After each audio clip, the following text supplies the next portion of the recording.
আসসালামু আলাইকুম ভিউয়ার্স, কেমন আছেন আপনারা? আশা করছি আল্লাহর রহমতে সবাই ভালো আছেন। আমরাও আলহামদুলিল্লাহ ভালো আছি। এই যে লবণ দিয়ে দিলাম খাসির মাংসের মধ্যে। বিসমিল্লাহির রহমানির রহিম। খাসির মাংস খুব ভালো করে ধুয়ে নিয়েছি। এই যে বাড়ির থেকে নিয়ে এসেছি খাসির মাংস। তো ভালো ছোট ছোট পশম অনেক ছিল, উঠে ফেলছি, ভালো করে পরিষ্কার করে নিয়েছি। তো এখন লবণ দিয়ে দিলাম। এই যে খাসির মাংস যেহেতু একটু বাজে গন্ধ বের হয়, একটু বাজে গন্ধ থাকে, কেউ খেতে পারে না এই বাজে গন্ধের জন্য।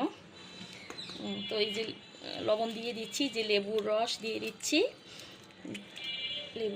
দিচ্ছি, আর ওই যে গোলমরিচের, আমার কালো গোলমরিচ গুঁড়ো আছে এই যে এটার মধ্যে, কিন্তু সাদাটা নেই। তো সাদাটা আমি কী করলাম জানেন, যে এভাবে এটার মধ্যে একটু গুঁড়ি করে নিয়েছি, নিয়ে এই যে দিয়ে দিলাম। বিসমিল্লাহির রহমানির রহিম। এই যে এইটা দিয়ে মেখে রাখবো আধা ঘন্টা। তো এটা আধা ঘন্টা মেখে রাখার পরে, এটা তো ধোয়া আছে, একদম পরিষ্কার করে নিয়েছি, এটা ফালাই দিব, পানিটা বের হবে, পরে পানিটা একদম ছেঁকে ফালাই দিয়ে এটা রান্না করব। তখন আর কোনো বাজে গন্ধ থাকবে না, একদম মানে কোনো বুঝতেই পারবে না কেউ যেটা খাসির মাংস না গরুর মাংস। ঠিক আছে বন্ধুরা, এভাবে করলে আর কোনো গন্ধ থাকে না। তো আমি এইভাবে আধা ঘন্টা রেখে দিব।